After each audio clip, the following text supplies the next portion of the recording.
പണിയെടുത്ത് തിന്നണമെന്നൊക്കെ ആഗ്രഹമുണ്ട് സാറേ. പക്ഷെ പറഞ്ഞു പറ്റിച്ച് തിന്നാലേ വായിന്നിറങ്ങുള്ളൂ. ശീലായിപ്പോയി. മാറ്റിക്കോളാം. മാറ്റണ്ട. ഹലോ ഗൈസ്, ഇന്നത്തെ വീഡിയോ എല്ലാരും കണ്ടെന്ന് വിചാരിക്കുന്നത്. ഒന്നതരമായിരിക്കുന്നു. വെറുതെ പറയാനൊന്നും ആയിരിക്കരുത്. വണ്ടർഫുൾ. അപ്പൊ ഏട്ടൻ എന്തായാലും എത്തിന്ന് പറഞ്ഞു. അപ്പൊ എന്തായാലും ഇങ്ങോട്ട് വരും. കിട്ടേണ്ടത് കിട്ടിക്കഴിഞ്ഞാൽ തോന്നേണ്ടത് തോന്നാൻ ഇത്തിരി സമയം നല്ലതാ. എന്താ റിയാക്ഷൻ നോക്കാം. എനിക്ക് ചിരി വരുമോ? ഞങ്ങൾ ആരംഭിക്കുന്നു. നിങ്ങൾ അനുഭവിച്ചാലും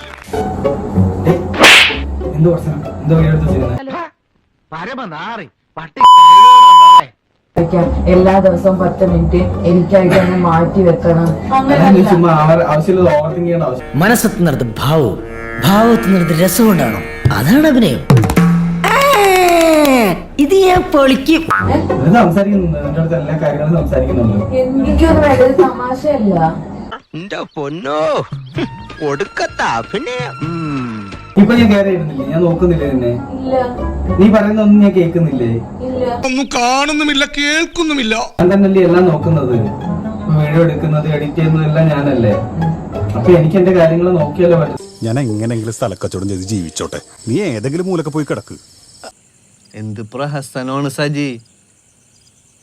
എനിക്ക് എന്തായാലും വീഡിയോ പോസ്റ്റ് ചെയ്യണം. എന്തായാലും പോസ്റ്റ് ചെയ്യാൻ പറ്റില്ല. എന്താ പോസ്റ്റ് ചെയ്യാൻ പറ്റാത്ത? ഉള്ള കാര്യങ്ങൾ പോസ്റ്റ് ചെയ്യാൻ പറ്റത്തില്ല. നീ എന്നെ കൂടുതൽ മണ്ടനാക്കാടാ. നീ ചുമ്മാ ആവശ്യമില്ല കാര്യം സംസാരിക്കില്ല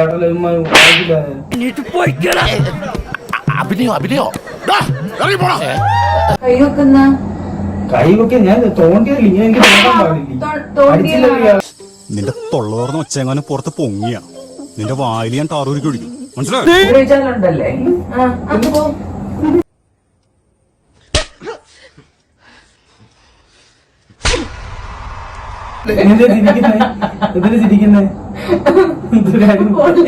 എന്തോ കാര്യം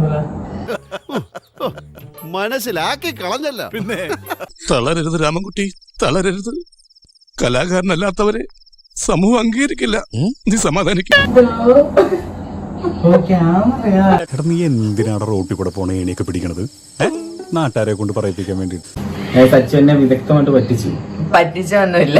വിദ്യാഭ്യാസം ഉണ്ടായതുകൊണ്ടൊന്നും ഒരു പ്രയോജനം ഇല്ലെന്ന് ഇപ്പൊ എനിക്ക് മനസ്സിലായി. ഞങ്ങൾ അങ്ങ് ഇറങ്ങട്ടെ. ആയിക്കോട്ടെ, സന്തോഷായി.